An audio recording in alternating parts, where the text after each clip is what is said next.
Hello everybody, this is my lecture for week 12 session 1. Let's continue our discussion on piping systems.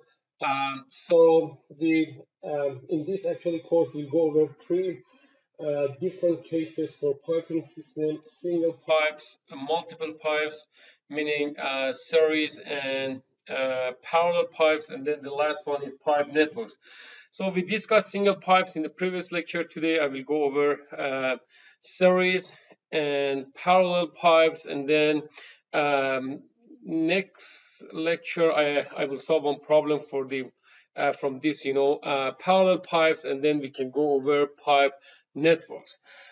If you remember, we can actually define different cases for the single pipe. So we just studied these three specific cases, three specific problems for the single pipes. For the first one, the pressure drop is unknown or the head loss, and then we have information for the fluid, pipe, flow, and you normally ask to find it or determine the pressure drop or head loss.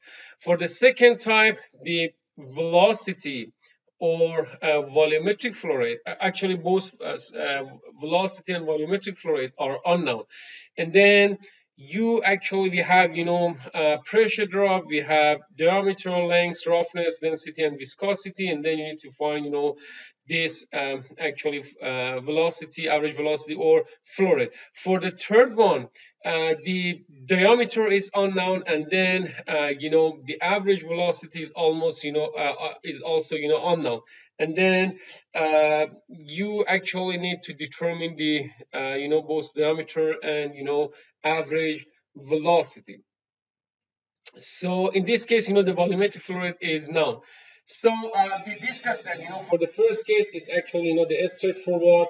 And then what you need to do, if you ask to calculate the head loss, you can calculate the head loss by calculating the major losses and minor losses. You have all required information to calculate this HL and minor and major losses.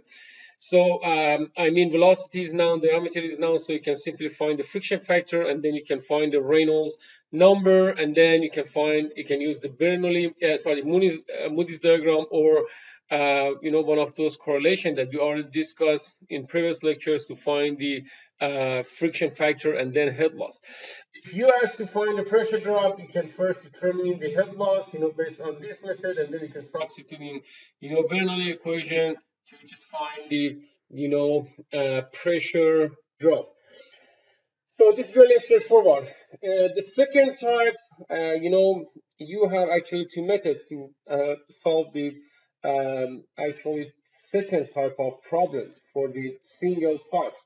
So for the second type, if you want to use the first method is the iteration method. You should assume a value for the F. Friction factor is unknown, because you don't have the velocity. So you don't have the velocity, you are not able to calculate the Reynolds number, and then so you should assume a value for the F. By using this F, then you need to actually set both Bernoulli equation and mass conservation equation, and then you need to solve these two equations by using this friction factor that you assume, and then you can calculate the velocity, and then you can calculate the Reynolds number, and then by using this Reynolds number and then relative roughness, you can find the new F, and then you need to check this new F with your assumption F. If this the difference between the new F and the initial value is less than 0.003, the absolute value, you are good, you can report the velocity. Otherwise, you need to repeat this process with the F new. This is the first method. The second method is now the iteration method. You can actually use this chart, actually friction factor versus square root of friction factor times Reynolds number versus the relative roughness. So in this actually the second type, epsilon over d, or relative roughness, is known. So if you calculate this term, square root of F times Reynolds number, this actually term is independent of the velocity. Look at this actually term. Keep in your mind that in actually the second type, the velocity is unknown, both velocity and volumetric flow rate. So this term is independent of velocity and volumetric flow rate. You can simply calculate this term, and then from here, by using this actually chart, you can find the friction factor, and then you have the friction factor. You can set the equations for the Bernoulli equation and mass conservation equation to just solve and find the velocity. Keep in your mind that in this equation you should calculate the HL, and then you can find the HL from the Bernoulli equation. So in the single pipe, guys, you can simply cancel the velocity. So these two velocities will be canceled because velocity depends on the volumetric flow rate and surface area and cross-sectional area. The cross-sectional area is constant. If you assume that the fluid is incompressible, then you can simply cancel the velocities. So by using actually for the second method, it's now the iteration method. You can simply find the friction factor by using this chart. For the type 3, based on that table, diameter and velocities are unknown. So again, you need to first set the Bernoulli equation and mass conservation equation. You need to assume a value for the F, and then you should actually find velocity and diameter from these two equations, and then by having the velocity and diameter, you are able to calculate the Reynolds number and relative roughness, and then from here you can find the F nu, and then you need to check the actually validity of this assumption, and then if this is valid, then you can just report both velocity and diameter. For the second method, again, you can actually escape this iteration method. How? By using this actually graph. You actually need to find the F 1/5 times Reynolds number versus the roughness number. This is roughness number, and this is the definition for the roughness number. If you look at the definition for the roughness number, you can see that this roughness number is independent of velocity and diameter. So you can find the roughness number. Also, this product is independent of both velocity and diameter. So you can find this product, and then from here you can find the friction factor. Then by having the friction factor, you can simply solve the Bernoulli and mass conservation equation to find the velocity and diameter. So this is actually short review for the from previous lecture, and now let's discuss the series pipe. So we may have series pipe for several reasons. We may have two or several pipes with different sizes. So for several reasons, you may have actually different pipes with different sizes. And then what happened based on this actually pipe. So what happened? The m dot is constant, but the velocity changes. Correct. Why the velocity changes? Because this cross-sectional area changes. So velocity v1 is different from the v2, and v2 is different from the v3. Why? Because the cross-sectional area changes. Or we may have different actually pipes with different materials, and then these different materials have different roughness. Correct. And then what's happened? If we have different materials with different roughness, we will have the different relative roughness. Different relative roughness means that we will have different friction factor, and then the different friction factor means the different losses. So look, guys, for this first case, for the different sizes, you actually had different velocities. Different velocities means the different Reynolds number, and then different Reynolds number means the different friction factor, and then eventually different head losses through this part. So different losses due to the different velocities. Here we may have different materials, and then different materials means different roughness, and then eventually means the different head losses. Or we may have several pipes with different size and different materials. So for all these cases, what we need to do, we need to set, the mass conservation equation and energy equation. If you want to set the mass conservation equation for this case, you can simply write, this is actually a steady state condition. You can simply write m dot in equals to the m dot out. So we can write m dot 1 equals to the m dot 2 equals to the m dot 3. So this is the mass conservation equation. If we assume that we have incompressible fluid, for all liquids, you can use this assumption. Then we can write the volumetric flow rate. Actually, you can write the volumetric flow rate conservation. You can write v dot 1 equals to v dot 2 equals to the v dot 3. So keep in your mind that the v dot is volumetric flow rate, and so yeah, because this is the incompressible fluid, we can just cancel, the density, and then you can develop this equation. What's about the Bernoulli energy equation? For the energy equation, you can set the Bernoulli equation, between, for example, point 1 and point 2, or point 1 and point 3, or point 2 and point 3. So you can write the Bernoulli equation, for any, two, actually for, 2 points for, this system, for the service pipe. But keep in your mind that for the single pipe, we just cancel, the velocity, because velocity was constant. But here, we may have actually, different velocities. So you should be careful. So in this case, what you need to do, you need to actually calculate, the head loss. What is the total head loss? The total head loss for this case, for the series pipe, equals to the sigma HLI, or sigma, head loss. So if you write the Bernoulli equation between point 1 and point 3, you need to calculate the head loss, for section 1, section 2, and section 3, and then the total head loss is head loss 1 plus head loss 2 plus head loss 3. Keep in your mind that to calculate the head loss, for each section, you need to find, different, friction factor, F1, F2, and F3, because we have different velocities, or we may have different, relative roughness. I just discussed it, in the previous, lecture. Previous slide. So this is, the two equations to solve, this series pipe. So you can simply write m dot in equals to the m dot out, or for incompressible fluid, you can write v dot in equals to the v dot out, and then you can just set the Bernoulli equation. But keep in your mind that the Bernoulli equation, the head loss is the total head loss, which is the sigma HLI. Let's go over this example, this problem, and then you can see, the application of, this mass and energy, conservation equations. So we have copper tubing. Actually, we have two pipes with two different, sizes.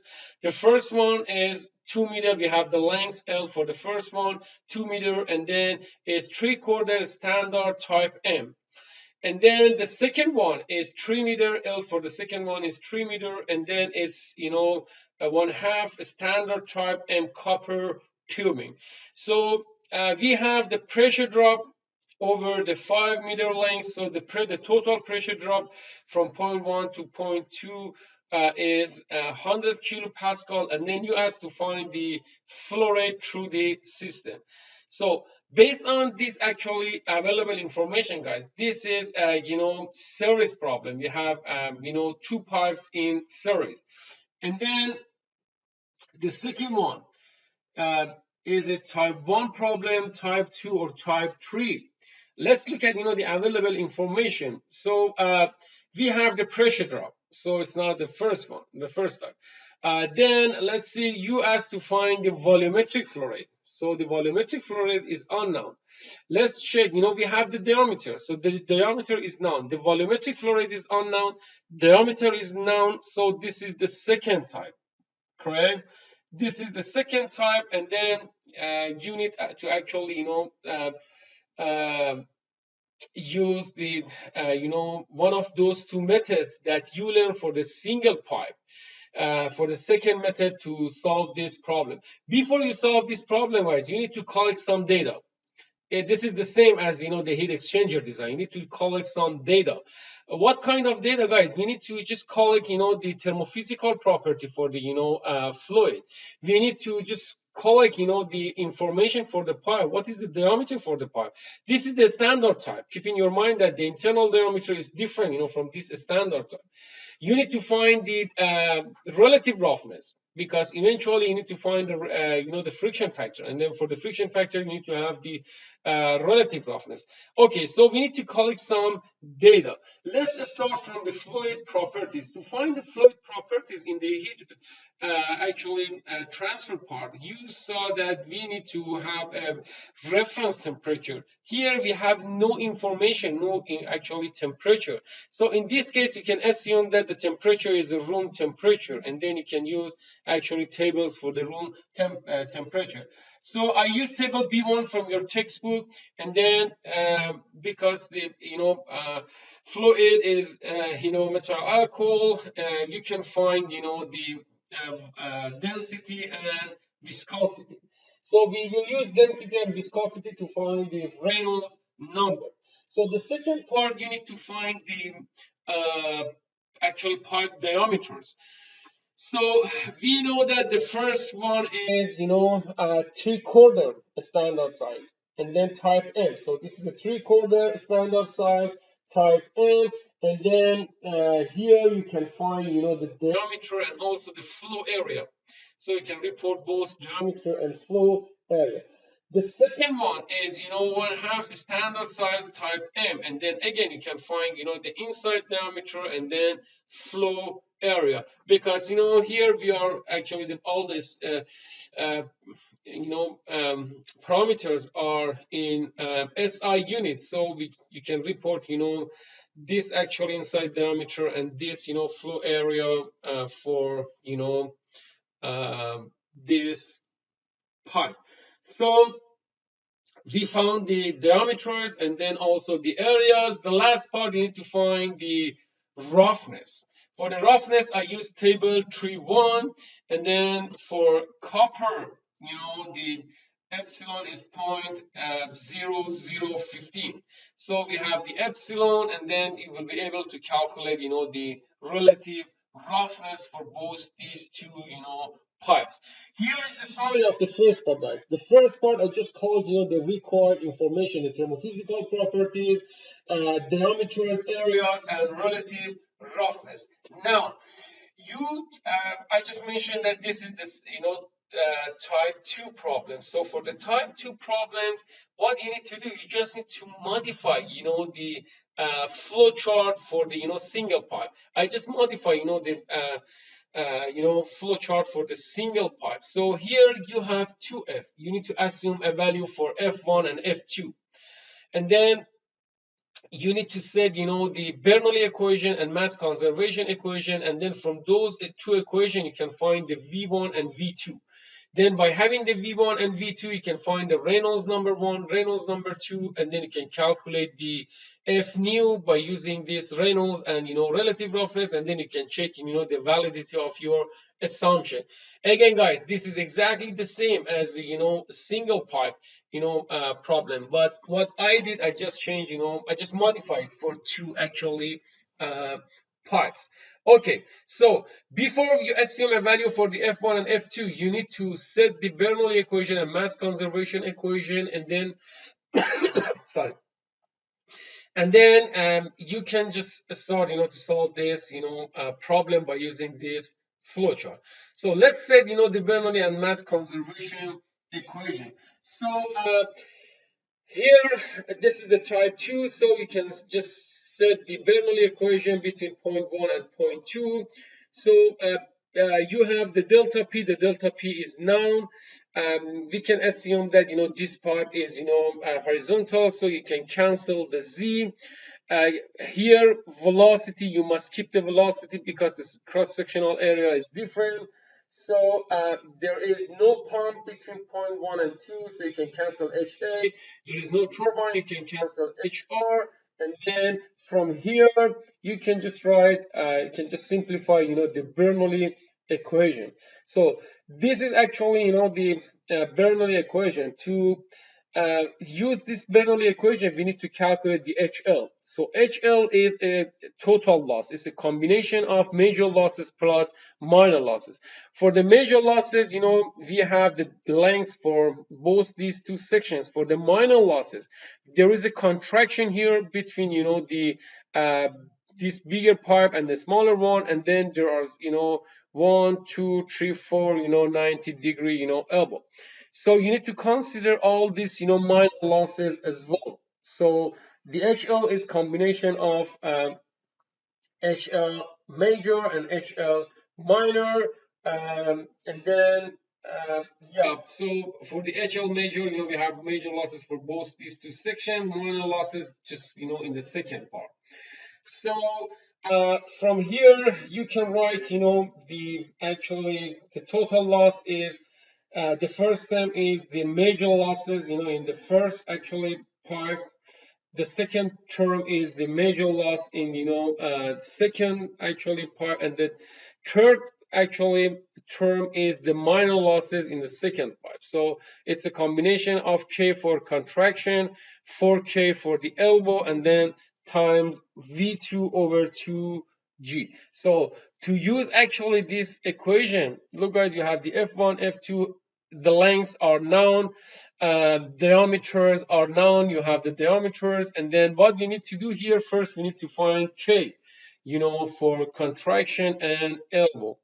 So you can find K for contraction in table 3, 4, and if you look at this equation for the contraction, you can see that the K depends on the ratio of D2 over D1, and you have actually the diameter. So you can have this, you can find the ratio D2 over D1, and then if you substitute into this equation, you can find the K for contraction. So the K for contraction is 0.25, and then you need to multiply it by 4 because there are 4, I'm sorry, this is for the contraction, but not for the elbow. Yeah, this is for the contraction, that's it. The second part is, K for elbow. So you can use again table 3.2, and then for 90-degree elbow, and if you assume that you have, the flange one, K for the regular, actually, 90-degree elbow flange one is, 0.31.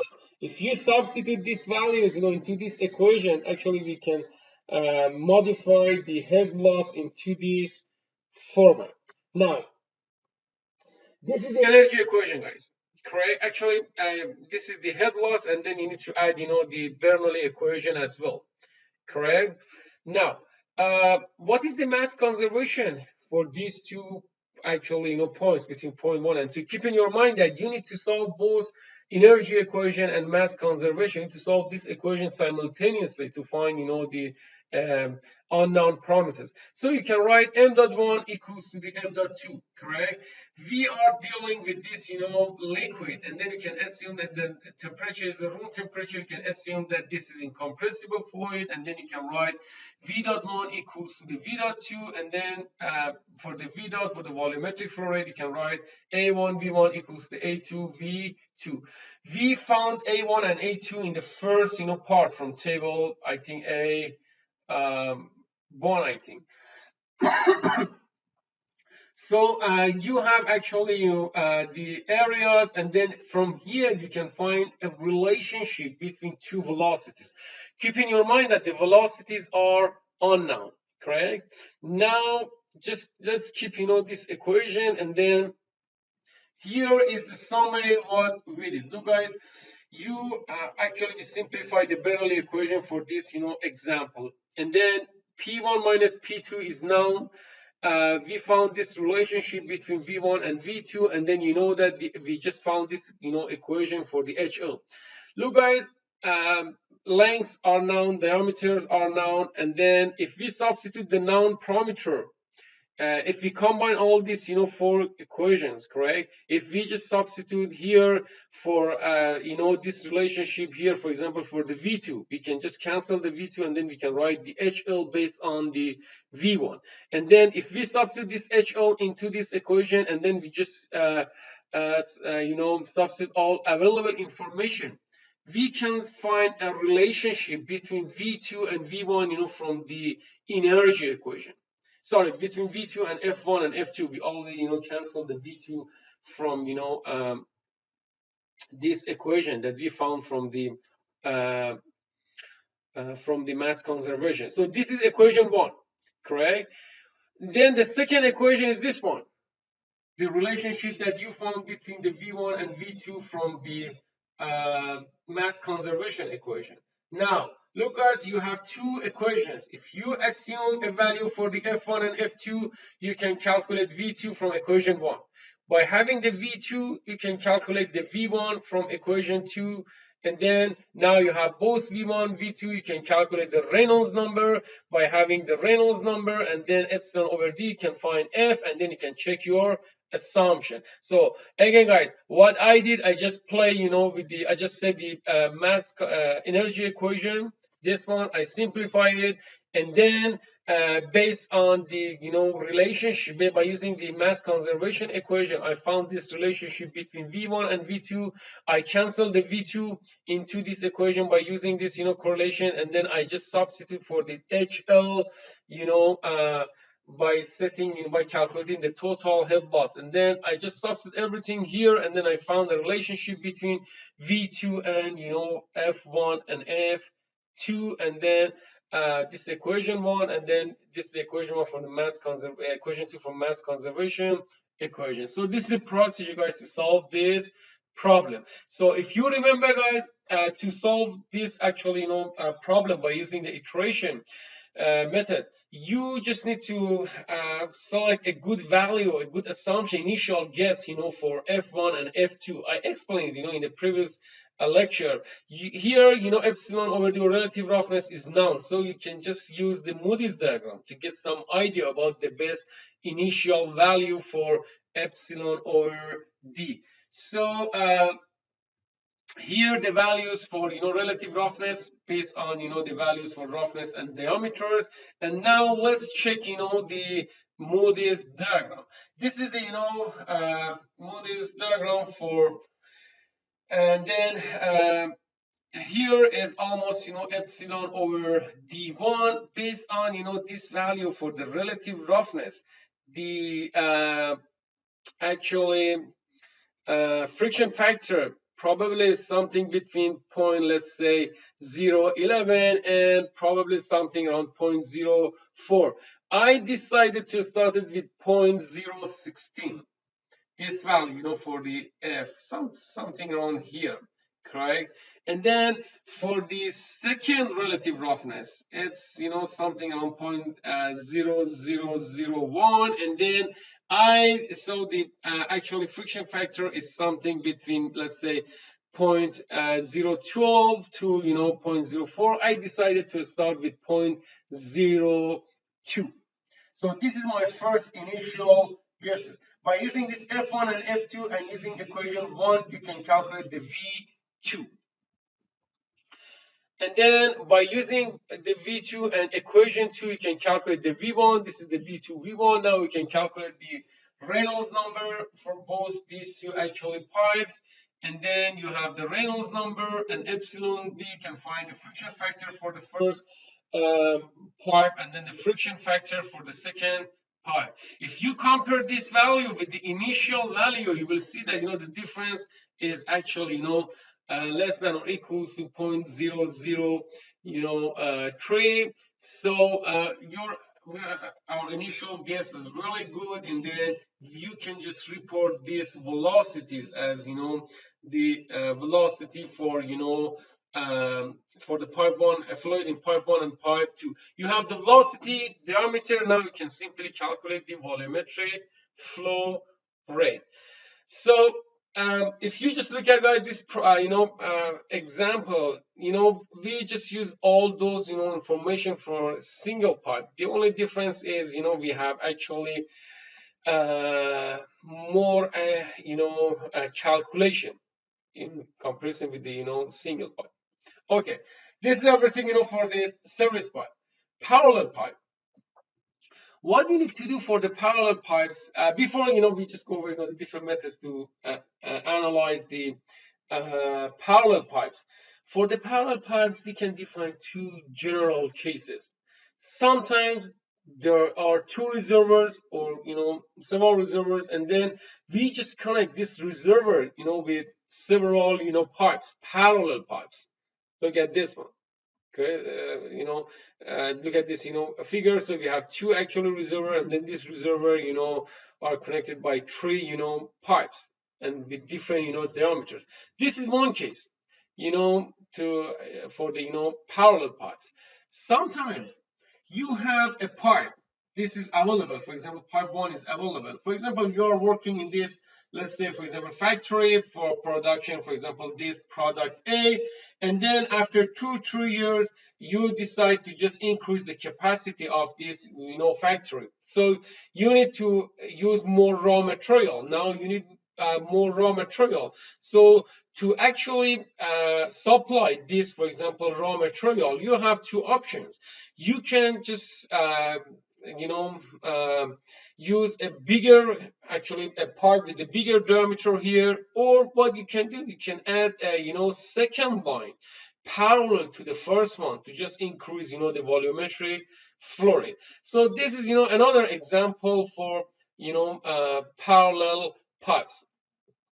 So to analyze, parallel pipes, you need to set the Bernoulli equation, you need to set the mass conservation equation, and again, you need to solve these, equations simultaneously. Also, keep in your mind that you may have, you can use, do all, for example, three different, type of problems that we discussed for the single pipes.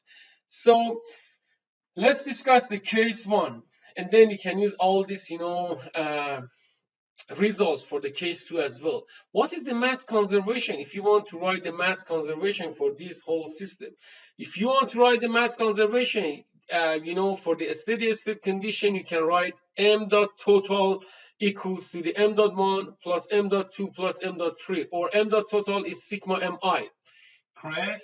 If we assume that this fluid is incompressible, you can actually write it based on, the volumetric flow rate. So for incompressible fluid, you can write V dot volumetric, the total volumetric flow rate is V dot 1 plus V dot 2 plus V dot 3. And what's about the energy equation? For the energy equation, you can set, the Bernoulli equation between, 2 points for this, system. For example, you can write the Bernoulli equation between point A and point B. So, what's the pressure point A and pressure point B? You just need to have a, gauge, to just measure, the pressure. So ZA and ZB, it's just, elevation difference. Velocity, if you just write it for point A and point B, probably you can cancel, the velocity, you can assume that this actually, fluid is stationary, in the time, in this tank. And then, depending on if you have, any turbine, any, pump, you can make a decision, for this term. The main point in this actually equation is the head loss. What is the total head loss? So for the series pipe, you saw that the total head loss is the sigma HLI, or the sigma head loss. What's about the parallel pipe? To answer this question, I think this is the main challenge, to just analyze the parallel pipe. To answer this question, let's just write the Bernoulli equation for control volume 1. This is the control volume 1. I just consider, point A, point B, and then the fluid that flows, through this pipe, correct? And then let's write the Bernoulli equation for this, control volume. If you write the energy, the Bernoulli equation for this, control volume, because both these two actually tanks are open to the atmosphere, you can cancel the pressure. You can cancel actually PA equals to the PB, and then you can cancel these two terms. So elevation ZA and ZB, you need to keep these values, need to have information for the elevation of this the water level in these two tanks. What's about the velocity? You can cancel the velocity. You can assume that this velocity you can assume that this fluid is stationary in both these two tanks, and then you can cancel the velocity. And then there is no pump here. You can cancel HA, you can cancel HR, and then you can write the HL1, the head loss through pipe 1 equals to the ZA minus ZB, correct? Now let's change the control volume. Let's just write it, for example, for this whole system, correct? If you write the Bernoulli equation for the whole system, so the only difference with the previous case is that here you have the HL total, correct? This is the HL or the HL total. So again, guys, you can cancel the PA, PB, velocity, can cancel velocity point A and point B. You can assume that velocity is 0, and then no HA, no HR, and then you will see that the HL total is ZA minus ZB. Let's compare this actually HL1 and HL total from these two control volume, and then you can see that the HL1 equals to the HL total, correct?